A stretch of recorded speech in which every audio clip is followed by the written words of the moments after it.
a privação da liberdade é muito pior para as mulheres. Ela sabe que ninguém vai cuidar dos filhos como ela, que essas crianças vão ficar sujeitas à violência. Lá na feminina, mais de 60% das presas estão presas por causa de droga. Sabe, eu acho que o Estado, o sistema de saúde, e não a polícia, é quem tem que cuidar desse tipo de problema.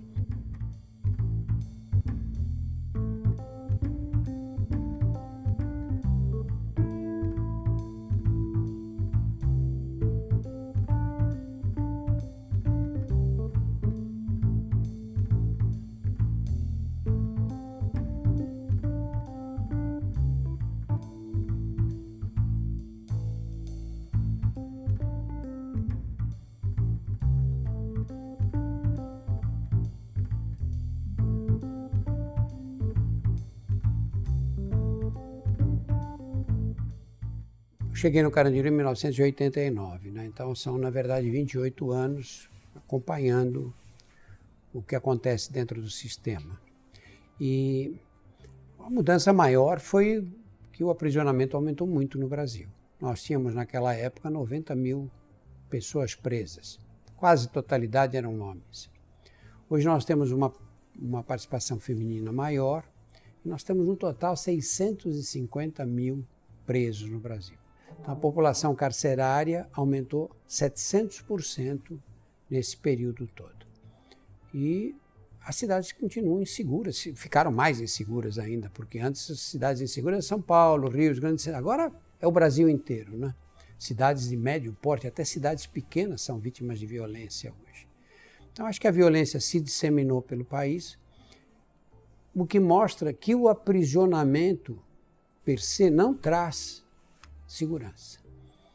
Aquele bandido que está na rua assaltando, vai preso, ele para de assaltar. Mas isso não significa que haja uma diminuição da violência como um todo, né? Que é o que a sociedade imagina, né?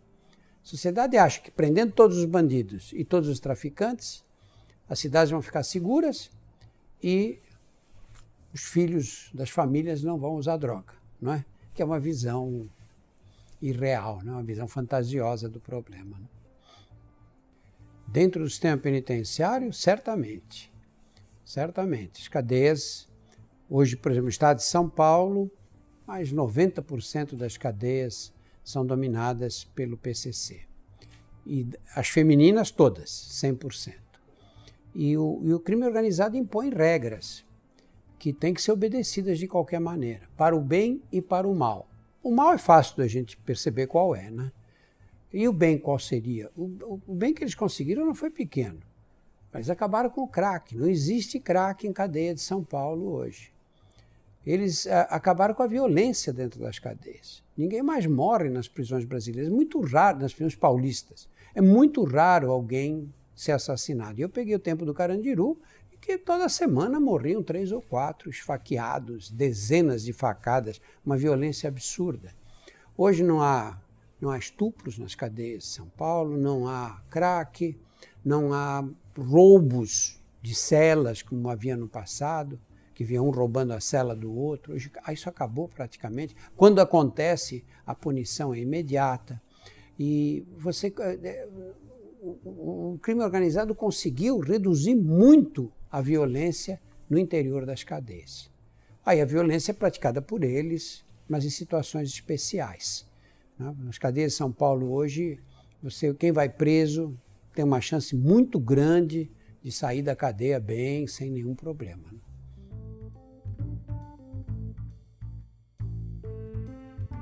Então, o problema é o seguinte, é que o Estado não é capaz de garantir a segurança do homem preso. Teoricamente, quando alguém vai preso, ele passa a ter a tutela do Estado, né? O Estado é que seria responsável por mantê-lo em condições seguras. O Estado não consegue. E não consegue por quê? Porque as cadeias são superpovoadas.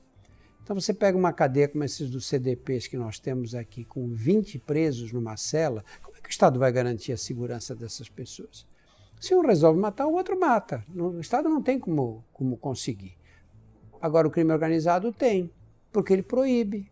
Diz, olha, não pode matar ninguém aqui dentro, não pode esfaquear, não pode agredir. E aí aqueles que não se submetem a essa lei são punidos. E a punição do crime organizado funciona muito melhor do que a punição da sociedade, porque ela é imediata, é aplicada imediatamente e ela tem 3 tipos de pena. Ou aquela pessoa é condenada ao ostracismo, tem que ser separada do grupo, ou ela apanha e ninguém bate com a mão, ou ela morre. Então, com essas 3 penas resolvem todas as pendências. Né?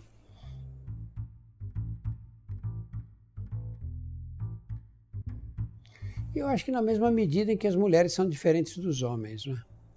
Os presídios masculinos, você tem uma hierarquia que é muito clara, porque os homens são muito atentos à hierarquia. Né? O homem obedece o superior e exige obediência do subalterno. Né? Isso é um princípio básico, não na cadeia, na rua, em qualquer empresa é assim. Não é?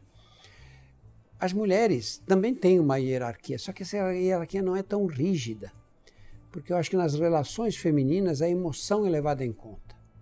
Nas masculinas, a emoção tem que ficar de fora. Não adianta que você perdeu a cabeça, ficou nervoso, por isso você cometeu uma infração. Isso não é justificativa. Entre as mulheres, essas justificativas são mais humanizadas, sabe? Elas levam em conta que a outra pode realmente ter perdido a cabeça naquele momento.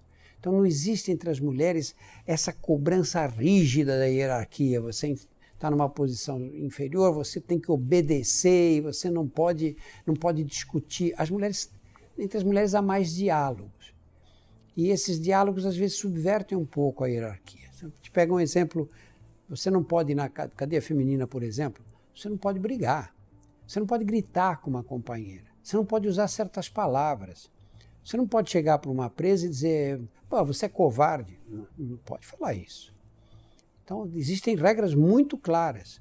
Agora, se você está mora na mesma cela com uma namorada, quem pode evitar que durante a madrugada vocês briguem e uma grite com a outra e uma brigue com a outra com a cela trancada? Quem pode garantir uma coisa dessa? Percebe? E aí faz o que com as duas? Né? Tem que haver a legislação tem que se adaptar, legislação que eu digo interna, tem que se adaptar a essa possível realidade, a essa realidade, né? E a possibilidade de repente fugir do controle. Né?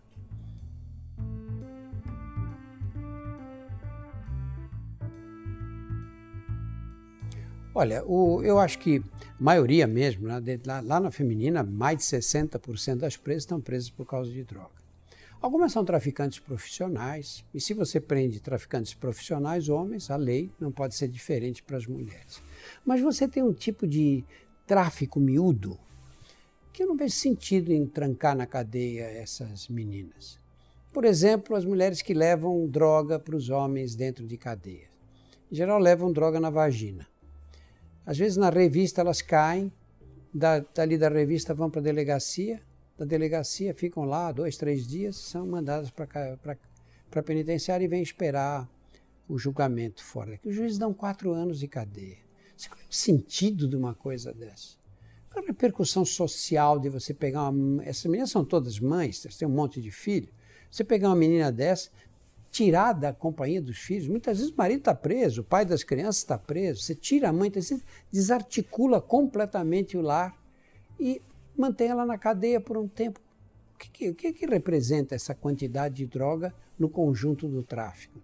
Eu acho que nós temos que ser um pouco mais realistas. Uma coisa dessa pode ser resolvida com penas administrativas. Você está levando droga para o seu marido na cadeia, você vai ficar um tempo, 1 ano, 2 anos, ou o resto da vida sem entrar num presídio.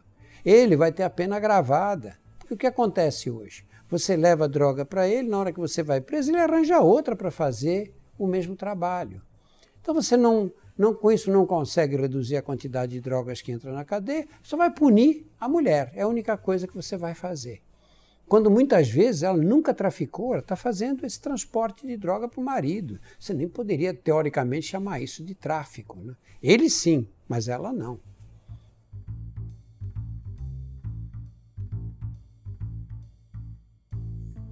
A privação da liberdade é muito pior para as mulheres, porque o homem preso, se ele tem filhos, ele sabe que vai ter uma mulher cuidando dos filhos dele. Casado ou não casado, não vem ao caso, mas se a mãe dos filhos Ele vai preso, ela continua cuidando das crianças. A preocupação dele pode ser de ordem financeira, será que ela está tendo o suficiente para viver e tudo, mas ele sabe que as crianças vão ter o carinho materno.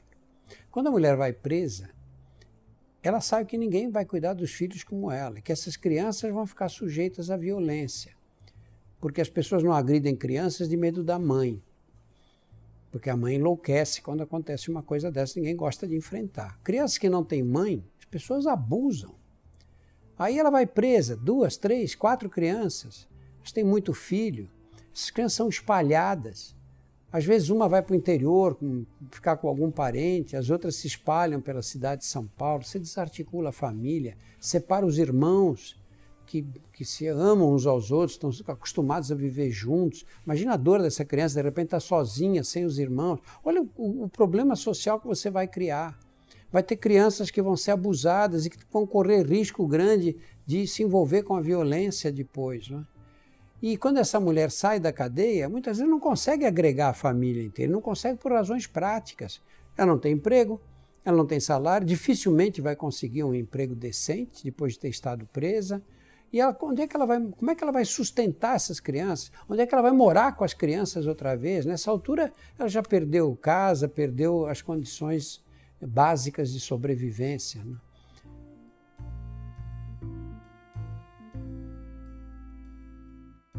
Olha, eu acho que em São Paulo, na cidade de São Paulo, nós temos alguns programas que podem ser criticados, mas já representam uma primeira tentativa, ou as primeiras tentativas de você lidar com o problema dos usuários de crack. Quando você fala no Brasil, o que o Brasil está fazendo é praticamente nada, é uma insignificância em relação às dimensões do problema, que hoje o crack está espalhado pelo país, e não só mais na periferia das cidades grandes, mas nas pequenas cidades também. Então, é um problema em aberto aqui, nós nem esboçamos uma reação coletiva. O problema do crack qual é, basicamente? Da cocaína, de um modo geral. Cocaína é uma droga que não é muito aditiva, ao contrário do que as pessoas pensam. O que significa que ela não é igual a morfina, ou a heroína, que você usa e de repente você precisa continuar usando porque você não consegue sobreviver sem ela. Você não consegue tocar o dia se não tiver uma dose. Tanto que esses programas europeus aí, o cara vai tomar dose de manhã no serviço de saúde, toma dose de heroína, não é que ele vai ter barato, não. Aquilo é o que ele precisa para tocar a rotina dele. Senão ele não consegue fazer nada. O crack, a cocaína, não. São drogas que se você tira a pessoa do ambiente e tira do ambiente que ela usava a droga, se você separa essa pessoa daquelas que usavam, que era sob o efeito da droga e sem ver a droga, ele para na hora. O problema do usuário de cocaína ou crack qual é? É ele ver o lugar onde ele usava, ele está em contato com pessoas sob o efeito da cocaína, ou ele vê a cocaína. Aí é uma reação física insuportável. Cólicas abdominais, coração dispara, as mãos ficam geladas, parece um ataque de síndrome do pânico. O que acontece hoje aqui em São Paulo? Eu vejo lá na penitenciária, as meninas craqueiras aí estão na rua, aquela vida doida. Você não pode internar, porque tem que respeitar a individualidade, etc. Você tem que contar com a boa vontade delas, elas que têm que desejar a internação. Algumas de fato desejam, outras não. Aí você espera roubar o primeiro celular e quando ela faz isso, você prende e joga na cadeia. Elas chegam na penitenciária, não tem crack lá. Elas passam a dormir 2 dias, porque elas vêm estremunhadas da rua, né? De noites e noites sem dormir direito. Aí dormem 2 dias, as companheiras precisam acordar para elas tomarem as refeições. E acabou. Elas esquecem do crack. Esquecem do crack. Podem ainda no começo ficar um pouquinho agitadas, mas coisa de nada. Não tem. Acabou. Está resolvido o problema. Muitas não cheiram cocaína, porque cocaína tem, mas elas não são interessadas. Elas estão interessadas no crack. Então é fácil você afastar o usuário da droga, porque ele não sofre muito com esse afastamento. Aí o que acontece? Você... Não, temos que respeitar a vontade da pessoa. Eu também acho lindo isso, lógico, tem que respeitar. Imagina, chegar alguém e me internar num hospício sem eu ter vontade de ir para lá? Acontece que eu acho que há um nível de perigo, de risco de morte, que você tem que fazer alguma coisa. Eu, quando falo isso, muita gente vai contra. Mas eu acho que é preciso que a medicina, os médicos definam quais são os parâmetros. Isso é possível perfeitamente. Você dizer o peso, a relação peso, altura, se tem problema pulmonar, se não tem, é fácil fazer isso. Dizer, a partir desse momento, o índice de mortalidade é muito alto. Nessa hora, eu acho que você tem que ter internação compulsória. Mas e a vontade? Calma, deixa eu tirar, a pessoa não pode estar lá. Você passa na Cracolândia, você vê aqueles pele e osso, esqueletos, tossindo o tempo inteiro. Eu não sei quantos têm tuberculose. Eu conheço bem o ambiente lá. Você vê um monte de gente ali jogada, sujo, sem a menor condição. Você vai morrer ali. Você pega e interna. Deixa 6 meses. É lógico que o ideal é depois, na hora que sair, ter atendimento ambulatorial, tudo lógico que é importante. Quer dizer que com isso ele vai largar? Não, quer dizer que não. Mas ele pode passar um tempo longe da droga, vai sair 10 quilos mais gordo. Vai sair de lá sem correr risco de morrer. E aí, se ele voltar depois de 3, 4 meses para a cadeia, para Cracolândia, todo mundo diz, olha, tá vendo? Não adianta nada, ele volta. Ô, Paulo, eu sou cancerologista. O câncer é uma doença que tem as características da droga, da dependência de droga. É uma doença crônica, é uma doença recidivante, o que quer dizer que você tem a doença volta um dia, em uma certa porcentagem de casos. Bom, eu pego um doente com câncer disseminado e eu consigo que esse doente passe 7, 8 meses em remissão completa. Isso é um resultado maravilhoso. A doença estava disseminada, ele ia morrer. Agora passou 7, 8 meses, está melhor, ganhou peso, voltou a se alimentar, aí a doença retornou. Bom, a doença é característica da doença essa. Agora você pega um menino desse que está morrendo na sarjeta, e você leva para... Você deixa ele consegue uma remissão de 8 meses. Ele sai numa condição muito melhor, você diz, olha, está vendo, não adianta nada? Como não adianta nada? Passou 8 meses sem usar a droga, numa doença que é recidivante por natureza.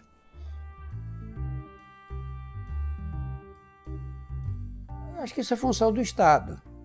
Sabe, eu acho que o Estado, o sistema de saúde, e não a polícia, é quem tem que cuidar desse tipo de problema. Então, o sistema de saúde é que tem que definir quais são os parâmetros. Se a clínica vai ser administrada por pastores evangélicos, ou se vai ser administrada por ex-usuários, tudo isso, acho que qualquer ajuda é bem-vinda nessa área aí. O que a gente precisa é definir quais são os parâmetros, que condições essas clínicas têm que obedecer. Como é que elas têm que lidar com esse tipo de problema? Eu acho que tem que ter uma uniformidade no atendimento. Quem vai prestar é secundário.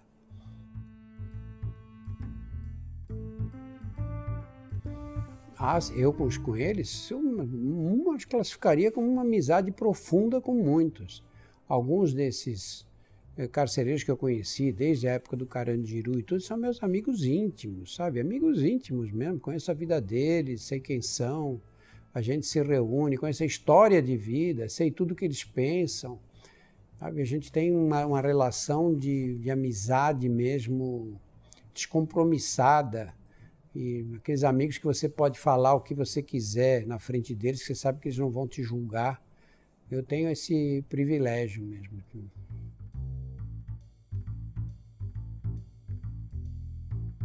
Olha, não é diferente do que eu faço no consultório. Não é diferente. Eu acho que eu não sinto diferença, realmente. A diferença é que aqui é um outro tipo de paciente, gente que tem mais um nível socioeconômico e cultural incomparável ao de lá. Mas eu sinto a mesma naturalidade no relacionamento. Do ponto de vista médico, eu, até ao contrário, eu acho que lá me realizo mais, porque eu sei que as pessoas que me procuram aqui no consultório, se eu não existisse, ou se eu parasse de fazer clínica, iam procurar outras pessoas igualmente ou mais competentes até, né? Lá não. Lá você sente que você é absolutamente essencial. Você faz diferença no atendimento. Né? E para quem gosta de fazer medicina, isso não é pouco, né, Paulo?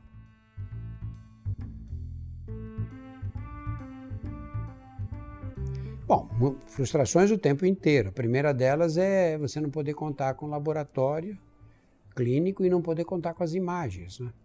Porque eu desconfio que alguém está com uma pneumonia, vou com o estetoscópio e falo, acho que tem um foco pneumônico aqui. Aqui o que eu faço? Eu peço um raio-x, a pessoa atravessa a rua, faz, volta com a radiografia em 40 minutos. Lá, se eu peço o raio-x, sei lá quando vai ser feito.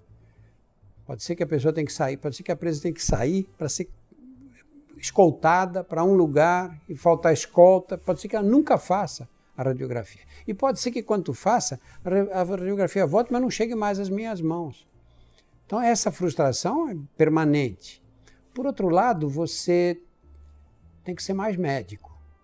Você não pode contar com as imagens, não pode contar com os exames laboratoriais para te ajudar a resolver.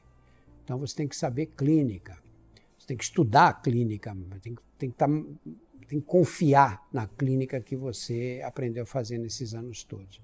Eu acho que fiquei um médico muito mais competente por essa experiência nas cadeias. Tenho certeza absoluta. Acho que ativista não. Ativista não, acho que não tem nenhuma característica dos ativistas. Acho que nem as condições que eles têm, né? nem a ideologia que muitos deles têm. Eu acho que é um livro, um escritor sim, porque está escrito, né?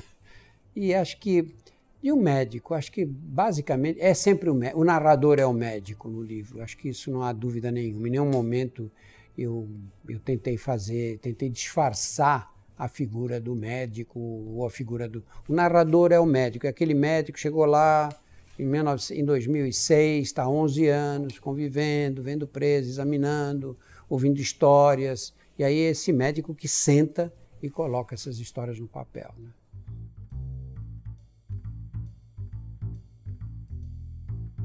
É difícil você dizer qual é a motivação, não existe um motivo em particular. Eu acho que existe, em princípio, uma atração por esse universo marginal que eu tenho desde criança. Eu não fui para lá por uma razão ideológica ou religiosa ou por um tipo de ativismo de qualquer ordem. Quando cheguei no Carandiru, eu estava curioso de ver aquele ambiente, ver aquela disseminação do HIV, né? Essa foi a motivação que me levou para lá, mas a curiosidade e a vontade de chegar perto desse mundo. E aí, depois que você começa a conviver com esse tipo de realidade, fica muito difícil de renunciar a ela. Não que não seja possível, lógico, faço tanta coisa na vida, né? Não é isso que me faria falta. O que me faria falta é essa convivência com essa diversidade, sabe? Porque a tendência da gente é viver no universo nosso, né? Somos pessoas que de nível acadêmico e condições socioeconômicas boas em relação ao país. A tendência nossa é conviver com gente parecida com a gente. Se possível que pense da mesma maneira. Você vê que às vezes só uma ideologia política já cria inimizades, né? E você perde a visão da sociedade desse jeito. Você passa a viver num mundo que é pequeno. A sociedade é muito mais rica do que isso, né? A cadeia te dá essa visão de como é organizada a sociedade brasileira. Diz, bom, que interesse eu tenho nisso? Eu tenho interesse nisso, tenho interesse. E para mim o que mais me apaixona nessa história toda é como é que acontece, como é que se estabelece o comportamento humano quando você confina as pessoas. Este é um livro sobre o comportamento feminino em resposta ao confinamento. Na hora que você pega 2.200 mulheres e tranca, juntas, e elas têm que se organizar ali. Elas vão estabelecer relações umas com as outras. Que leis serão respeitadas? Que tipo de relação humana é estabelecida entre elas? As emoções humanas são limitadas, não é? É amor, é ódio, compaixão. Como é que isso se organiza ali?